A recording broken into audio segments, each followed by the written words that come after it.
10th की class में हैं और विज्ञान के बारे में अभी तक जान नहीं पा रहे हैं कि विज्ञान में क्या क्या पढ़ना होगा, हम लोग को किस किस विषय के बारे में जानकारी प्राप्त करना होगा। विज्ञान में 10th में होता है बाबू 3 सब्जेक्ट, ठीक है, तीनों को एक ही में मिक्स किया जाता है, ठीक है। मैं बता रहा हूँ आपको, हर चीज बता रहा हूँ। इसमें आपका 10th में 3 सब्जेक्ट होता है, ठीक है।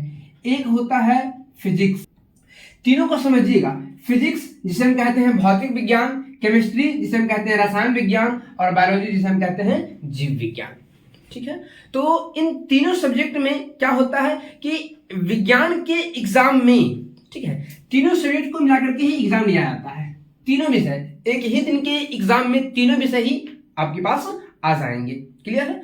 टोटल आप ये जान लीजिए कि 10th के मैट्रिक एग्जाम में, ठीक है, मैट्रिक के एग्जाम में आप लोग को टोटल 6 सब्जेक्ट का एग्जाम मतलब देना होगा, 6 सब्जेक्ट का। वो 6 सब्जेक्ट कौन कौन से हैं मैं आपको ये सारी बातें भी बताऊंगा, बिल्कुल आराम से वीडियो में बने रहिएगा, ठीक है। हालांकि ये सारी बातें हर कोई बताते नहीं है, या फिर अगर हर कोई बताते हैं तो फिर आप लोग सीख नहीं पाते हैं, क्योंकि मैं लगभग जो भी नए बच्चे भी इस बार जाने वाले हैं 10वीं वर्ग में, है ना, उनसे अगर पूछ दिया जाए कि आप किस किस सब्जेक्ट का एग्जाम दीजिएगा या फिर आप किस किस सब्जेक्ट का तैयारी कीजिएगा 10th का एग्जाम देने के लिए, ठीक है, तो बच्चे कंफ्यूज होते हैं, बता नहीं पाते हैं, समझा नहीं पाते हैं कि आप वो किन किन सब्जेक्ट का एग्जाम देंगे। तो मैं आपको अच्छे से बता रहा हूं, ध्यान से समझिए बाबू। सबसे पहले आपका हिंदी आता है, ठीक है, हिंदी होता है, फिर इंग्लिश होता है, इंग्लिश, फिर समझिएगा मैथ होता है, आपका सोशल साइंस, सोशल साइंस, ठीक है। इन 6 सब्जेक्ट में से कौन सा सब्जेक्ट बहुत महत्वपूर्ण है, कौन सा सब्जेक्ट थोड़ा सा है ना, तो आपको हर बात बताऊंगा, एक एक बात बताऊंगा। वैसे ये 6 के 6 सब्जेक्ट ही वेरी वेरी इंपॉर्टेंट है, बहुत बहुत जरूरी है, ठीक है, क्योंकि आप किसी ऐसे हायर एजुकेशन को प्राप्त नहीं कर रहे हैं।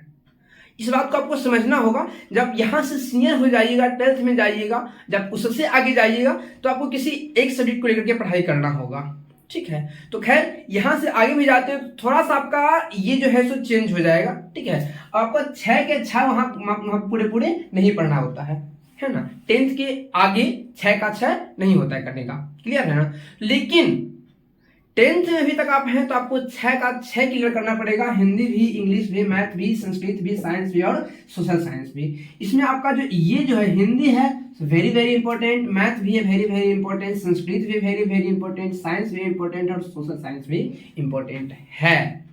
अब बात रहा कि 5 सब्जेक्ट का नाम तो बता दिया जा चुका है ना, लेकिन ये 6ठा सब्जेक्ट जो है इंग्लिश, इंग्लिश के बारे में आपको क्यों नहीं बताया, वेरी वेरी इंपॉर्टेंट के अंदर आपको इंग्लिश क्यों नहीं बताए ये भी आपको हम समझा ही देते हैं। इंग्लिश इंपॉर्टेंट है ना, लेकिन 10वीं वर्ग में बिहार बोर्ड इसको उतना महत्व नहीं देता है, ठीक है। इसमें कहता है सिर्फ आप पासिंग मार्क्स लाइए, पासिंग मार्क्स 30 नंबर, ठीक है। ये आप सिर्फ 30 नंबर ही लाते हैं इसमें तो बाकी, हाँ इतना तक जरूर महत्वपूर्ण है कि यदि आप इंग्लिश में 30 मार्क्स नहीं लाते हैं तो आपका जो रिजल्ट दिखाएगा वहां पर वो फेल दिखाएगा।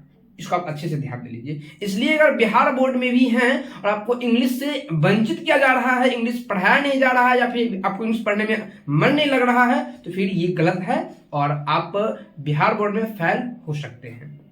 ध्यान दीजिए प्यारे बच्चों। तो आपको इंग्लिश में कम से कम पासिंग मार्क्स तो करना ही होगा। वैसे उससे आगे जैसे ही आप जाइएगा 11th के लिए, 12th के लिए, तो इंग्लिश आपके लिए वेरी वेरी इंपॉर्टेंट आएगा। इसलिए ध्यान दीजिए, हमारी बातों को अच्छे से सुनिए और समझिए, है ना, कि 10th में भी इंग्लिश को पढ़ने के लिए नहीं छोड़ना है, ठीक है। क्योंकि पूरे अगर 1 साल तक आप इंग्लिश पढ़ेंगे ही नहीं तो 11th में और 12th में जब इंग्लिश वेरी वेरी इंपॉर्टेंट होकर के आएगा तो फिर आपको वहां पे कुछ समझ ही नहीं आएगा, लगेगा पता नहीं हम इंग्लिश में मतलब कोई उर्दू तो नहीं पढ़ रहे हैं, कुछ ऐसा होगा। इसलिए ध्यान दीजिएगा, इंग्लिश भी आपका इंपॉर्टेंट ही है। चलिए अब हम बात करते हैं इस सब्जेक्ट का कि हिंदी जो होता है जो पूरे 100 मार्क्स का होता है, मैथ भी पूरी 100 मार्क्स का होता है, संस्कृत भी पूरी 100 मार्क्स का होता है, और साइंस और सोशल साइंस इसमें थोड़ा सा दुविधा है। क्या दुविधा है? ऐसा नहीं है कि ये 100 मार्क्स का होता नहीं है, ठीक है, होता है 100 नंबर का ही, लेकिन इसमें थोड़ी सी ये चीज है कि वो इसमें प्रैक्टिकल चलता है और प्रैक्टिकल से 20 मार्क्स आपका वहां से आता है है ना, मतलब 20 मार्क्स का प्रैक्टिकल होता है, साइंस में 20 नंबर का और सोशल साइंस में 20 नंबर का। क्लियर है ना।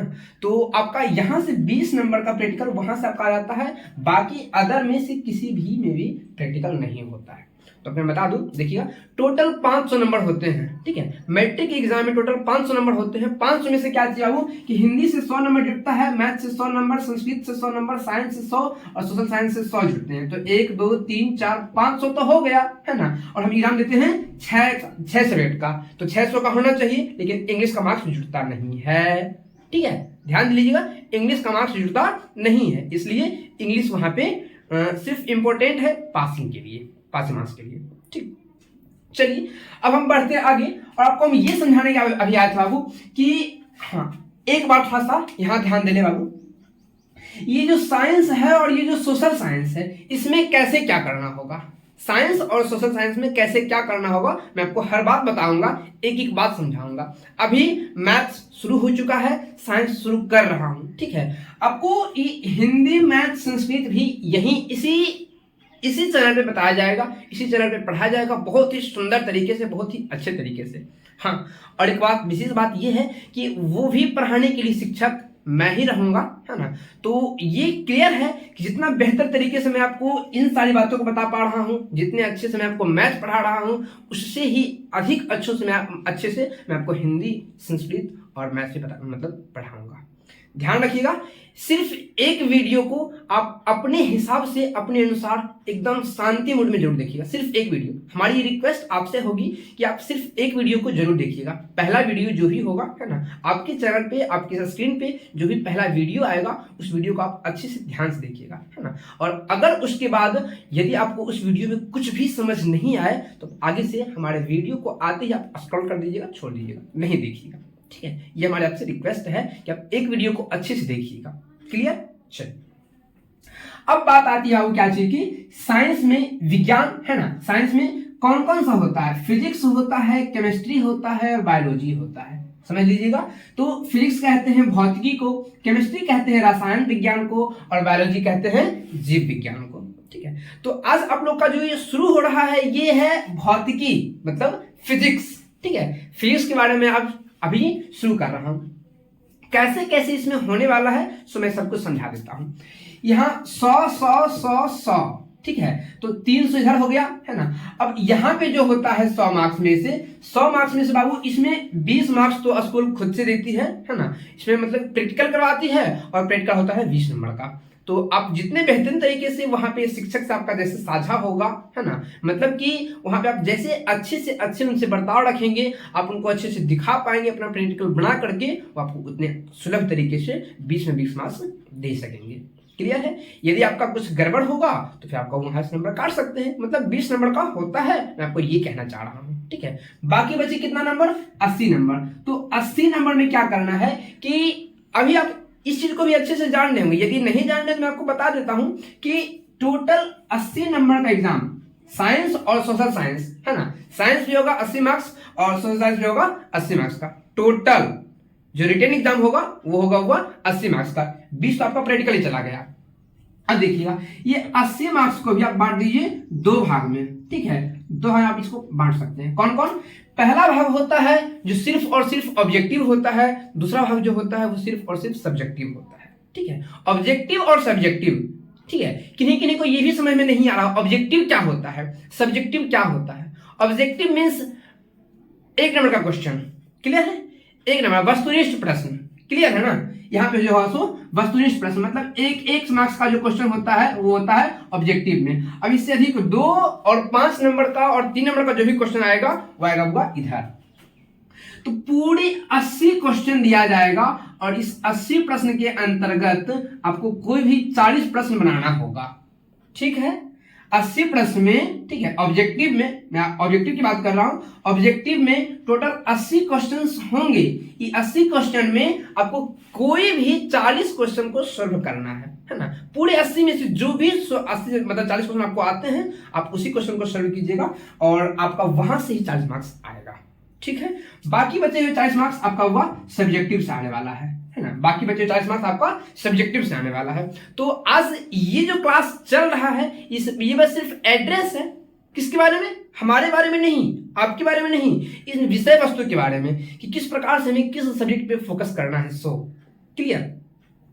तो ये आपका हो गया क्या चीज, फिजिक्स के बारे में, केमिस्ट्री के बारे में, बायोलॉजी के बारे में। पूरे साइंस आ गया, ये तीनों आ गया साइंस के अंतर्गत ही। ठीक है, ये तीनों में से ऐसा नहीं है कि आपके पास 80 नंबर इससे आएगा, 80 इससे, 80 इससे, ऐसा नहीं होगा। मैं आपको सबसे पहले क्लियर करूं इस चीज को कि फिजिक्स, केमिस्ट्री और बायोलॉजी तीनों को मिला करके ही साइंस कहला रहा है, और साइंस में आएगा 80 नंबर। ठीक है, साइंस में आएगा 80 नंबर का क्वेश्चन, मैं ये कह रहा हूं। तो हो सकता है 20, 30, 30 ऐसा आ जाए, या फिर 30, 30, 20 ऐसा आ जाए, मतलब मिक्स करके देगा आपको। ठीक है, इस प्रकार से आपका आने की संभावना है। तो अच्छे से ध्यान से समझिए।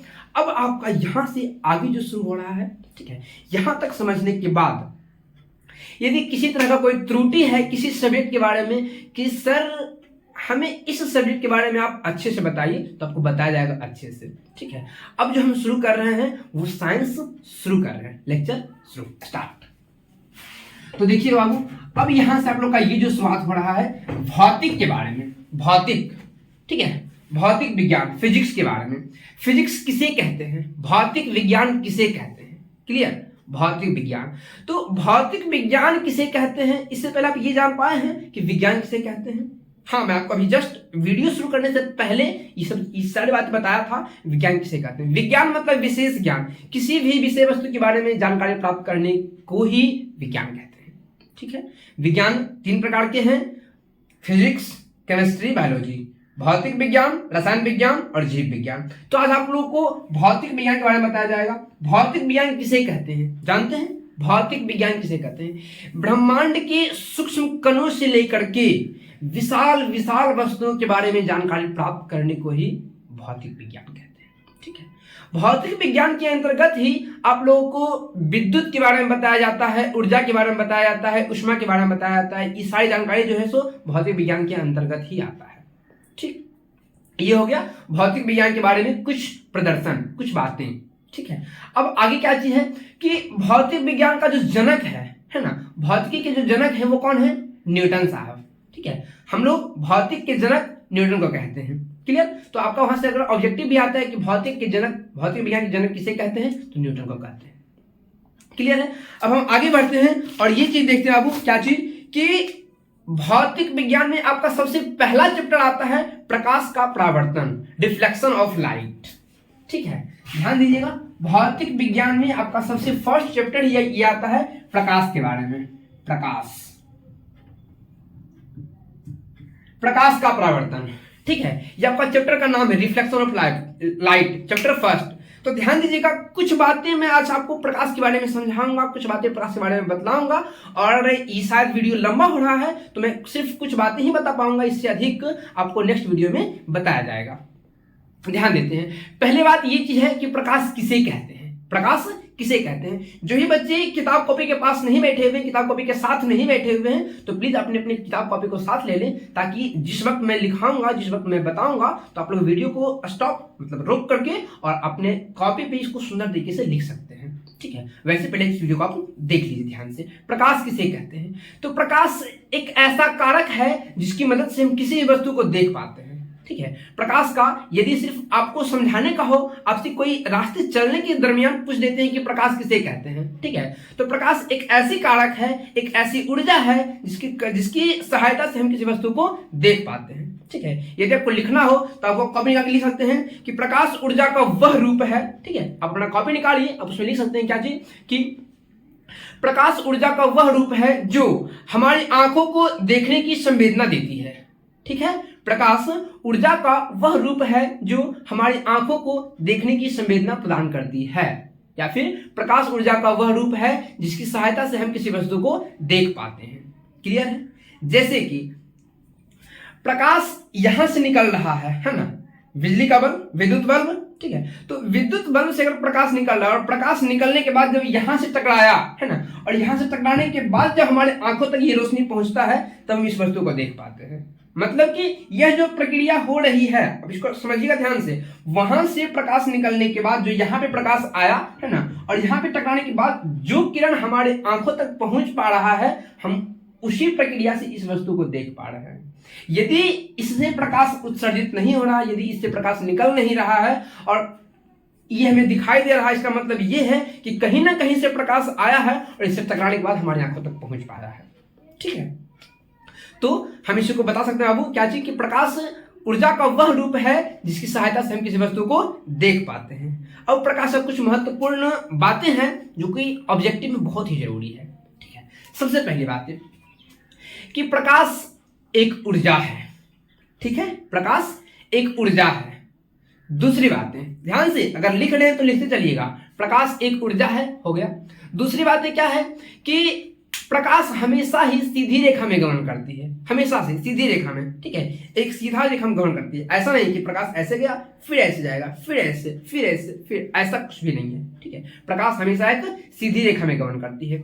तीसरी बात कि प्रकाश निर्वात में भी गमन करती है। निर्वात मतलब हवा में, वायु से, यहाँ कुछ नहीं है तो प्रकाश की किरण आ रही है ना, तो प्रकाश निर्वात में गमन करती है। निर्वात में जो प्रकाश की चाल होती है वो कितना होता है, 3 लाख किलोमीटर प्रति सेकेंड। ध्यान दीजिएगा, 3 लाख किलोमीटर प्रति सेकेंड। 3 लाख मतलब 3 पर 5 जीरो। अच्छे से समझिएगा बात को बाबू, यहां से आपको ऑब्जेक्टिव देकर के फंसाया जा सकता है। हम क्या बोले, फंसाया जा सकता है। फंसाया जाने का मतलब ये होता है कि कहीं कहीं पे ऐसा देता है, यहाँ पे हम लिखे हैं ना 3 लाख किलोमीटर प्रति सेकेंड। ठीक है, आपके पास कहीं पे लिखेगा क्या चीज, प्रकाश की चाल, मतलब निर्वात में प्रकाश की चाल होती है। अब यह आपका क्वेश्चन हो गया। ठीक है, आपका जो एग्जाम्पल जो ऑप्शन देता है वो क्या देता है, पहले दिया कुछ ऐसा दे दिया है ना, 3 गुने 10 पे पावर 5 किलोमीटर प्रति सेकेंड। दोनों सेम बात है, ध्यान दीजिएगा, दोनों के दोनों सेम बात है। ठीक है, 3 गुने 10 पे पावर 8 मीटर प्रति सेकेंड, ये भी तीनों के तीनों सेम बात है। ठीक है, तो आपके पास इन तीनों में से यदि कोई ऑप्शन होता है तो आप इनमें टिक लगा सकते हैं। ठीक है, मैं पहले क्या बोला, 3 लाख किलोमीटर प्रति सेकेंड। मैं आपको एक एक बात बताता हूं कि प्रकाश को निर्वात में जो प्रकाश की चाल होती है वो 3 लाख किलोमीटर प्रति सेकेंड होती है। इसको हम इस प्रकार से कैसे लिख सकते हैं, इस प्रकार से कैसे लिख सकते हैं, मैं आपको हर चीज बता देता हूं। ठीक है, ताकि कंफ्यूज मत होइएगा, कंफ्यूज बिल्कुल आपको होने की कोई आवश्यकता नहीं है, इसलिए ध्यान दीजिएगा। क्या चीज हुआ है कि 3 लाख किलोमीटर प्रति सेकेंड। देखिएगा, इसको आप क्या कर सकते हैं, 3 पे कितना जीरो है, 1 2 3 4 5 जीरो है ना। मैं क्या बोला था, 3 लाख, देखिए इकाई, दहाई, सैकड़ा, हजार, 10,000, लाख हो तो रहा है 3 लाख किलोमीटर प्रति सेकेंड। किलोमीटर प्रति सेकेंड का मतलब ये होता है 1 सेकेंड में प्रकाश की किरण जो होती है निर्वात में 3 लाख किलोमीटर चली जाती है। ठीक है, इसको हम यही कहते हैं 3 लाख किलोमीटर प्रति सेकेंड। अब आगे देखिएगा क्या होता है, हुआ कि 3 लाख किलोमीटर प्रति सेकेंड को हम इस प्रकार से कैसे लिख पाएंगे। ठीक है, फिर इस प्रकार से भी कैसे लिख पाएंगे। बच्चे कंफ्यूज होते हैं इस चीज को देख करके, है ना। बच्चों को सिर्फ ये पढ़ाया जाता है, बच्चों को सिर्फ ये बताया जाता है कि 3 गुने 10 पे पावर 5 किलोमीटर प्रति सेकेंड ही होता है। ठीक है, जब वहां पे ऑप्शन में आता है 3 गुने 10 पे पावर 8 मीटर प्रति सेकेंड, तो वहां से बच्चे कंफ्यूज, अरे यार हमारे शिक्षक तो बताया था सिर्फ 10 पे पावर 5, 10 पे पावर 5, लेकिन थोड़ा सा कंफ्यूजन इस बात को लेकर के होता है कि भैया यहाँ लेकिन किलोमीटर प्रति सेकेंड में है, यहाँ मीटर प्रति सेकेंड में आ रही है ना। तो मैं किसी विशेष शिक्षक को नहीं ले रहा हूं, मैं किसी विशेष शिक्षक को टारगेट नहीं कर रहा हूं, सॉरी, इसलिए ध्यान दीजिएगा बाबू। ये बातें उन बच्चों के लिए है जो इस बात का ध्यान नहीं देते हैं। किलोमीटर प्रति सेकेंड और मीटर प्रति सेकेंड, थोड़ा समझिए बात को, ये है किलोमीटर प्रति सेकेंड और यहाँ बताया जा रहा है आपको मीटर प्रति सेकेंड में। ठीक है, मैं आपको दिखाता हूं, पहले आप ध्यान से देखिए। 3 लाख किलोमीटर प्रति सेकेंड को हम लिख सकते हैं ना, 3 गुने 1 लाख लिख सकते हैं। 3 लाख को हम लिख सकते हैं 3 गुने 1 लाख, 3 एकम 3 और फिर 5 सुना तो 5 सुना 3 लाख हो रहा है ना। तो 3 लाख को हम लिख सकते हैं 3 गुने 1 लाख। अब इसको हम क्या कर सकते हैं, 3 गुने क्या चीज, 1 लाख पे क्या लिखा हुआ है कि 1 पे 5 चुना दिया हुआ है। 1 पे 5 चुन देने का मतलब ये होता है 10 पे पावर 5, 10 पे पावर 5। ठीक है, अब 10 पे पावर 5 जो लिखा हुआ है इसको हम यही कहते हैं 3 गुना 10 पे पावर 5, देखिए किलोमीटर प्रति सेकेंड, यही सेम बात है ना, किलोमीटर प्रति सेकेंड, सही है। अब इसके बाद देखिएगा ये जो यहाँ पे आ गया 3 गुने 10 पे पावर 8, ये कैसे आ गया, ये कैसे आ गया, समझा देता हूं अच्छे से देखिएगा। 1 किलोमीटर जो होता है बउआ वो 1000 मीटर के बराबर होता है, 1000 मीटर के बराबर होता है। 1 किलोमीटर बराबर 1000 मीटर, ठीक है। तो 1 किलोमीटर 1 होता है और 1000 मतलब 1 पर 3 जीरो होता है, 3 जीरो होता है यहाँ पे, देख लीजिए ध्यान से, ठीक है।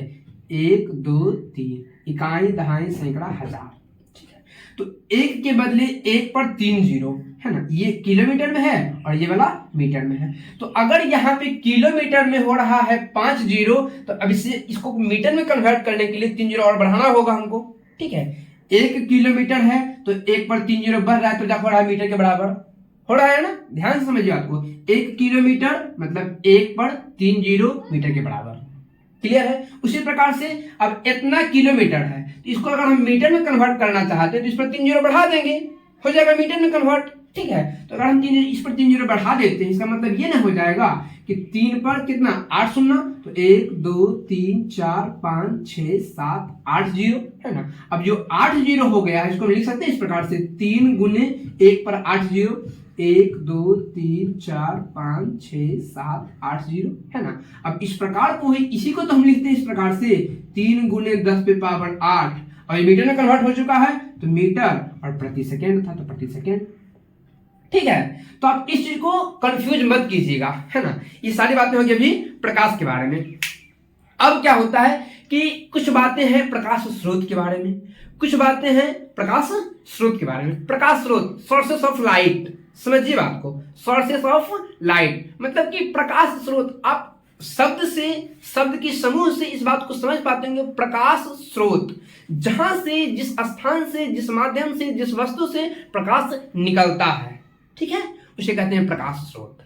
समझिए बात को, प्रकाश स्रोत जिस वस्तु से प्रकाश निष्कासित होती है, जिस वस्तु से प्रकाश निकलता है, उसे प्रकाश स्रोत कहते हैं। क्लियर है ना। तो आप यहां से परिभाषा लिख सकते हैं, वो क्या चीज लिखिएगा कि जिस वस्तु से प्रकाश निकलता है उसे प्रकाश स्रोत कहते हैं, ठीक है। जिस वस्तु से प्रकाश निकलता है उसे प्रकाश स्रोत कहते हैं। और प्रकाश स्रोत जो होता है सो 2 प्रकार का होता है। मैं आपको पहले कंफर्म कर देता हूं, प्रकाश स्रोत 2 प्रकार का होता है। कौन कौन होता है? एक होता है प्राकृतिक प्रकाश स्रोत और एक होता है कृत्रिम प्रकाश स्रोत। आप अगर बुक की पढ़ाई करते हैं तो आपको वहां पे दिखाई पड़ेगा मानव निर्मित प्रकाश स्रोत। हाँ, कुछ अलग नहीं है। कृत्रिम प्रकाश स्रोत और मानव निर्मित प्रकाश स्रोत दोनों ही एक है, इसलिए ध्यान से देख लीजिएगा। मानव निर्मित प्रकाश स्रोत और कृत्रिम प्रकाश स्रोत एक हो गया, ये होगा एक। और दूसरा क्या चीज है? नेचुरल सोर्स ऑफ लाइट, है ना, प्राकृतिक प्रकाश स्रोत। अब जो प्राकृतिक प्रकाश स्रोत है ये भी नाम से क्लियर है ना। सिर्फ आपका यहाँ पे मैं कुछ लिखित नहीं दे रहा हूं इसलिए क्योंकि ये सब छोटी छोटी बातें आपको सिर्फ समझना जरूरी है, ठीक है। तो समझिएगा बुआ, प्राकृतिक प्रकाश स्रोत किसे कहते हैं?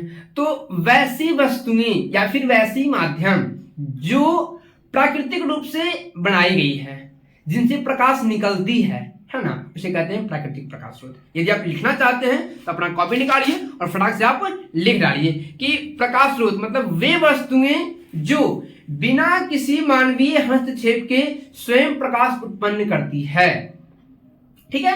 वे वस्तुएं जो बिना किसी मानवीय हस्तक्षेप के स्वयं प्रकाश उत्पन्न करती है उसे कहते हैं प्राकृतिक प्रकाश स्रोत। जैसे सबसे मुख्य प्रकाश स्रोत प्राकृतिक प्रकाश स्रोत में सबसे मुख्य जो है सो सनलाइट, सूर्य की प्रकाश, सूर्य है ना। सूर्य जो है सो सबसे मुख्य प्रकाश स्रोत है। उसके बाद फिर तारा भी है। तारा मतलब सितारा, उसको बोलते हैं तरेंगन, है ना, तो वो हो गया। फिर तो क्या चीज है? अगला है जुगनू है। फिर क्या है? ज्वालामुखी है। फिर क्या है? आग है। तो ये सभी जो है सो प्राकृतिक प्रकाश स्रोत है ना। प्रकाश स्रोत है लेकिन इसे कोई मानव निर्माण नहीं करता है ना, ये खुद है, प्रकृति का देन है, इसलिए इसे कहते हैं प्राकृतिक प्रकाश स्रोत, ठीक है। अब प्रकाश स्रोत में आपको दूसरा बताया गया था मानव निर्मित प्रकाश स्रोत के बारे में। तो मानव निर्मित मतलब कि वैसी वस्तुएं जिनसे प्रकाश निकलती है, ठीक है, लेकिन उन्हें मानवों द्वारा बनाया गया है। बात को समझिएगा, वैसी वस्तुएं जिनसे प्रकाश निकलती है लेकिन उन्हें मानवों द्वारा बनाया गया है, तो वैसी वस्तु हम कहते हैं मतलब मानव निर्मित प्रकाश स्रोत, ठीक है। तो अगर आप लिखना चाहते हैं तो कॉपी निकालिए और फटाक से लिखिए मानव निर्मित प्रकाश स्रोत। मतलब क्या लिखाएगा आपका होगा? मानवों द्वारा निर्मित वैसी वस्तुएं जो प्रकाश उत्पन्न करती है। ठीक है, मानवों द्वारा निर्मित वैसी वस्तुएं जो प्रकाश उत्पन्न करती है उसे कहते हैं मानव निर्मित प्रकाश स्रोत, मतलब कि कृत्रिम प्रकाश स्रोत। यदि आपके पास ये भी क्वेश्चन में आता है कि कृत्रिम प्रकाश स्रोत किसे कहते हैं, तो मानवों द्वारा निर्मित वैसी वस्तुएं जिससे प्रकाश उत्पन्न होती है उन्हें कहते हैं कृत्रिम प्रकाश स्रोत। ठीक है, अब कृत्रिम प्रकाश स्रोत का उदाहरण जो होगा सो क्या होगा, विद्युत बल्ब। ठीक है, अच्छा एक बात, बिजली कौन सा आती है प्रकाश स्रोत है, बिजली। बिजली समझते हैं, बिजली को जानते हैं, ये आप लोग समझ पा रहे हैं बिजली के बारे में, चलिए थोड़ा समय से बता देता हूं। ठीक है, लेकिन कौन सा प्रकाश स्रोत है ये आप कमेंट में कीजिएगा। बिजली है ये जो बादल, मतलब जब वर्षा हो रही होती है और वर्षा के दरमियान जो बिजली चमकती है, ठीक है, हम उस बिजली की बात कर रहे हैं, है ना। ये विद्युत बल्ब का बिजली ये वाला नहीं, ठीक है, हम उस बिजली की बात कर रहे हैं। तो बिजली यदि सिर्फ आता है बिजली कौन सा प्रकाश स्रोत है तो क्या बतलाइएगा, अपने कमेंट में कीजिएगा। ठीक है, अब हम वो आगे बढ़ते हैं। ये चीज मानव निर्मित प्रकाश स्रोत में कौन कौन सा आएगा, विद्युत बल्ब आएगा, मोमबत्ती आएगा, एलईडी लाइट आएगा, स्ट्रीट लाइट आएगा, ये सब जाएगा हुआ मानव निर्मित प्रकाश स्रोत में। ठीक है, अब इससे आगे आप लोग को पढ़ना होगा क्या चीज, कि प्रकाश उत्सर्जन के आधार पर वस्तु कितने प्रकार की होती है। ठीक है, ध्यान से, प्रकाश उत्सर्जन के आधार पर वस्तु कितने प्रकार के होते हैं। तो क्लियर है, प्रकाश उत्सर्जन दो प्रकार के हो सकते हैं, एक ऐसा वस्तु जो प्रकाश उत्सर्जित करता है और एक ऐसा वस्तु जो प्रकाश उत्सर्जित नहीं करता है। ठीक है, दो प्रकार के हो सकते हैं, है ना। तो दो प्रकार के ही हैं, ये क्लियर है कि एक ऐसी वस्तु है जो मतलब खुद से प्रकाश उत्सर्जित करता है। खुद से प्रकाश उत्सर्जित करने का मतलब समझते हैं, जो जिसके पास अपना खुद का कोई प्रकाश होता है ना। ठीक है, तो जो खुद से प्रकाश निकाल सकता है उसे कहते हैं खुद से प्रकाश उत्सर्जित करना। और जो दूसरों के प्रकाश से उत्सर्जित होता है, मतलब जो दूसरे के प्रकाश से चमकता है, दिखता है ना, उसे कहते हैं जो खुद के प्रकाश से मतलब उत्सर्जित नहीं करता है।